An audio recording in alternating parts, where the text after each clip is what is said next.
What's good, you guys, and welcome back to the channel. Today we have a very special guest, Cherish. Hello.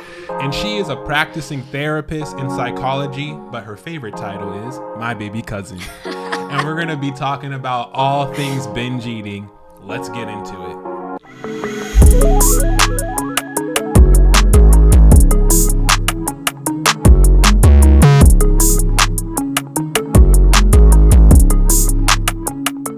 Welcome to the channel, Cherish. Thank you. What's up? I'm glad to be here. So you graduated from WVU with a degree in psychology? Yes, I did. So that was my whole undergraduate career, was just focusing on psychology and kind of the societal factors that also influence it.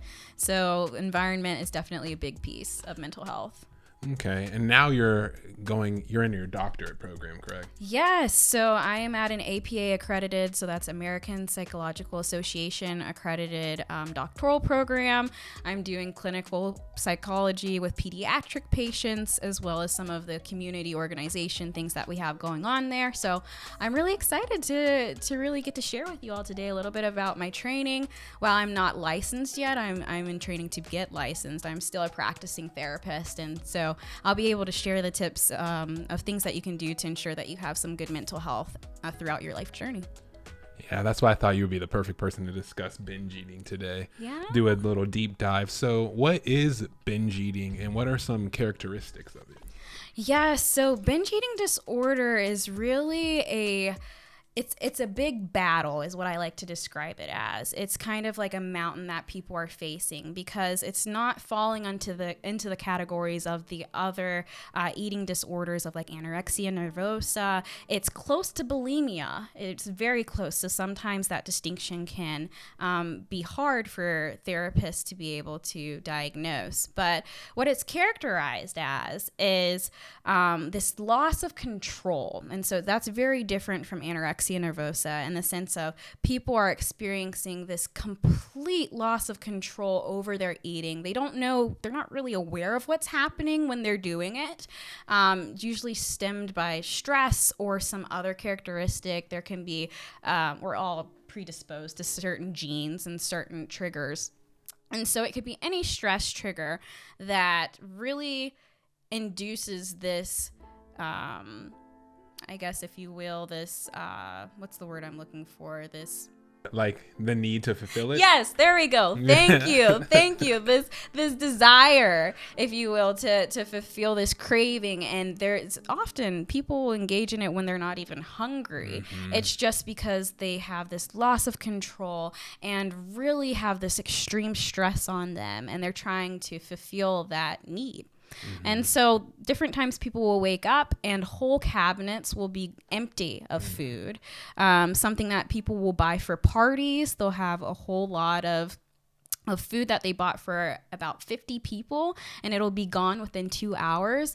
Those are really good indicators that you have a real problem that you need help with. And so that's something you want to seek help for. I think for mine it was just impulsive. Like I didn't have like a range. So if I bought, if I wanted pizza and I got like a pizza, I just needed to eat it all that night.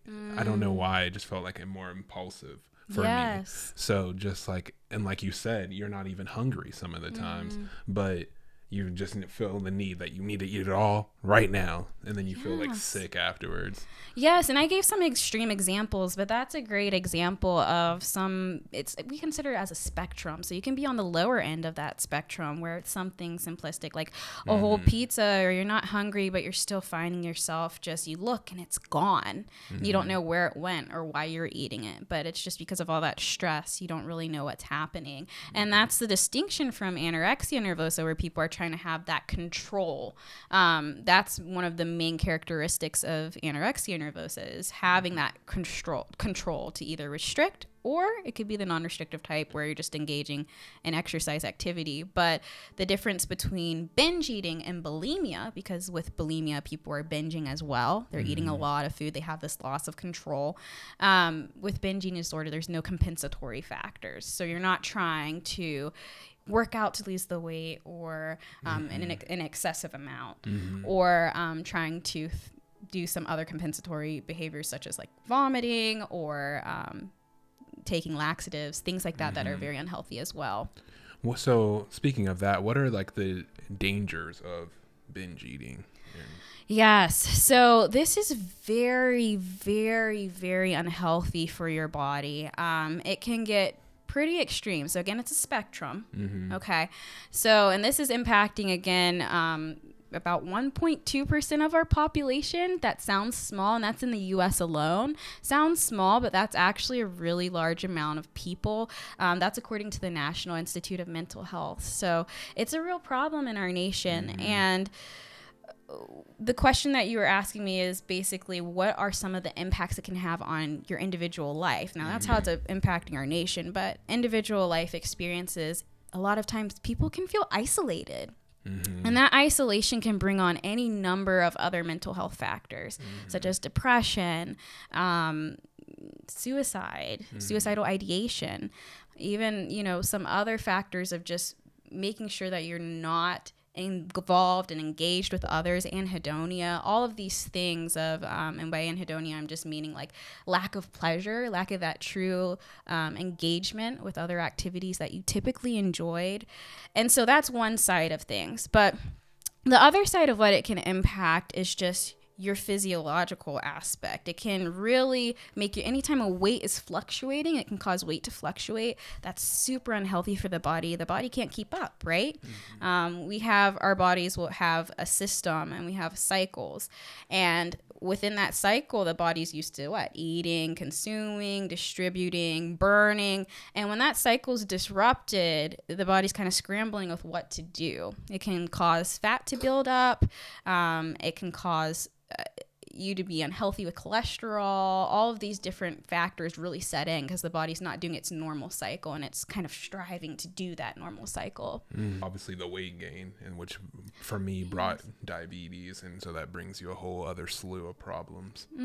Brings you, and that's just one factor. You know, mental health is the other piece of, we often go to the doctors immediately whenever we have something that is very dire, like cancer, for example. But because with mental health, it's not something you can see on a microscope or any testing. So then we tend to typically put it away and put it behind for a while. But if you're hiding that cancer because you're afraid, it can only grow, right? And so the thing that you should do if you feel that you're experiencing this mental health is immediately seek help, because that is the only way that you can get better. I definitely felt like I needed to cope alone, and I feel like that's what most people, they handle it alone because it can be embarrassing, I feel like sometimes. So what are some ways that you can dig yourself out of this pit? You know, some examples, again, going back to the cancer example, would you perform your own surgery if you had cancer? Absolutely not. Right? Exactly. And so that's some of the mental health stigmas that we have in the U.S., especially among African American populations or any ethnic minoritized population, is that this is something that we can take care of on our own. It's just something we need to get out of our heads on. It's something that we need to really just pull ourselves up by our bootstraps and push past, because we're strong, we're mentally strong. And mental health does not equate mental strength. That's not the same thing in any way, shape, or form. And somehow we've missed that. And so the first thing that I would say to do to dig yourself, you know, out of that hole, the first step that you can do on your own, because the rest of it, you're going to need someone. It's just point blank. You're going to need someone, and you're going to need a mental health professional specifically. Not family members, not friends, even though those are very helpful and those are other people who can assist you. What if your family member is a mental health professional? Yeah. Well, still, you don't want that confidentiality piece. Fair. So you still want to reach out to someone you don't know. And it takes time, and I'll get into that a little bit. But so the first step is to really admit to yourself that you have a problem. That is typically the hardest thing to do, honestly, is to admit it to ourselves, to be truthful with ourselves about it. And then the next step is to actually seek help and seek those resources. So something that you could do is look at cities in your area. You can look at colleges that are nearby and look at their psychology program to see if they could refer you out to mental health services that are affordable. Some places are free to the community and they still have really good licensed psychologists who can assist, or counselors. There's also strength coaches, mental strength coaches that are out there. And, I would prefer that you go to a psychologist, but whatever resources are available to you, utilize those. And something people make a mistake on is they'll go one time, or they'll go to the first person and say, I spent 3 months with that person. It was a total waste of time. I didn't like that physician. But if you had cancer, you'd get a second opinion, right? Mm-hmm. So you can go to a different psychologist until you find a psychologist that works for you. And I'll just throw out a free resource here, is the Potter's House Center for Counseling and Behavioral Health. And it doesn't matter where you're at in the nation or in the world, you can contact them and they will try and get you set up with a mental health professional. And so this is a faith-based platform. So if you're a person of faith, that works great for you. But if you're not, you're still welcomed to be a part of it as well, of course. And so that's just a free resource that no matter where you are in the country or in the world, you can reach out to them for free mental health services. Like, I felt like I did have like some binge eating issues. Do you feel like that it's always something that you will balance coping with throughout the rest of your life? Or do you think that there is like a hard, I guess, cure that you can heal yourself from? Or do you think it's always will be a challenge throughout your life?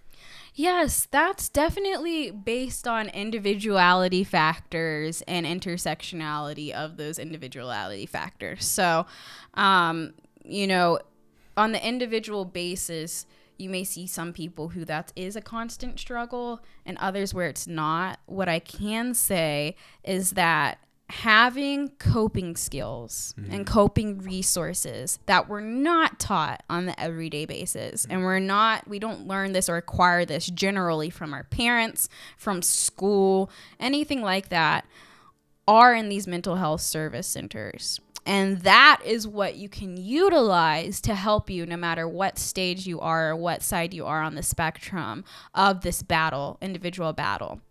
And one thing is, when you start treatment, you want to finish it, or relapsing is more likely to occur. So you want to go through until the termination of treatment as much as possible, because that is one factor where we do see an increase in people relapsing, is when they don't finish treatment because they don't acquire all those necessary skills. People who fast, like intermittent fasting, is that considered like a binge eating? If you wait until after 3 and you eat like even if you are eating in your calorie limits, if you eat them all within a couple hour period, would you constitute that as a problem? Yes, I definitely would. That's not normal eating behavior. So I could see throughout the rest of the day, and honestly, check with your doctor first to see if you should be doing intermittent fasting. That's the first step. If they say I'm not a big fan of that process. Every now and then it's good for the body to fast, yes, but to do that on the regular, that can have some very negative health consequences. Again, there's wisdom in a multitude of counsel, right? So try and get more than one physician to give you your information, and it doesn't have to be, I know medical insurance and things are expensive, so it doesn't just have to be going and seeing the doctor. Again, finding free resources in your area by talking to universities, seeing what services they have available, just getting that wisdom and counsel. But to go back to your question, that would be characterized as a binge eating disorder, because anytime you're consuming more than the average person within your age range, weight range, ethnicity, anytime you're consuming that large amount of food within a 2-hour time frame, then that would be characterized as a binge eating disorder, especially if it's recurrent. Not if it's one time, if it's recurrent. You already informed the audience with so much, but any last things you want to talk about? Yes, I just always want to touch on anytime you're feeling of low self-worth, or if you feel like you are wanting to harm yourself or like no one cares, First thing, know that someone cares. I can tell you now, even though I don't know you, I care. And that is from someone who doesn't even know you. So, and she really does, y'all. Yes, I care. So those in your area who are, mental health experts, I can assure you they most likely care. That's why they're in this field, is because they want to help people like you. And so before you take any actions of doing anything to harm yourself, or even if you're just thinking about it more often than you would like, please call 988. It is a mental health hotline, and it is specifically for suicidal prevention. Just call that number. Some other tips for if you feel you can't take that step. Again, if you're calling 988, it's confidential. So you would be able to call that number and get the resources you needed without other family members and things knowing, unless it got to a really harmful extent to where you're going to harm yourself at that point in time. Then other people would have to get involved and they'd have to break that confidentiality piece. But they would explain all of those pieces to you and all of that information. And something that if you can't find a phone, or if you can't pick up the phone at that point in time, if you're really feeling that you want to harm yourself, get a cold bucket of water and just pour it over your head and over your whole body, or run a tub full of cold water and jump into it. Something like that can really bring down the physiology of your body and cause it to be back at that normal level, and kind of help you think more rationally at that point in time, while giving you the shock that you would want in that moment that you're not really realizing, but your body's wanting at that moment from self-harm. One other thing you could do is exercise.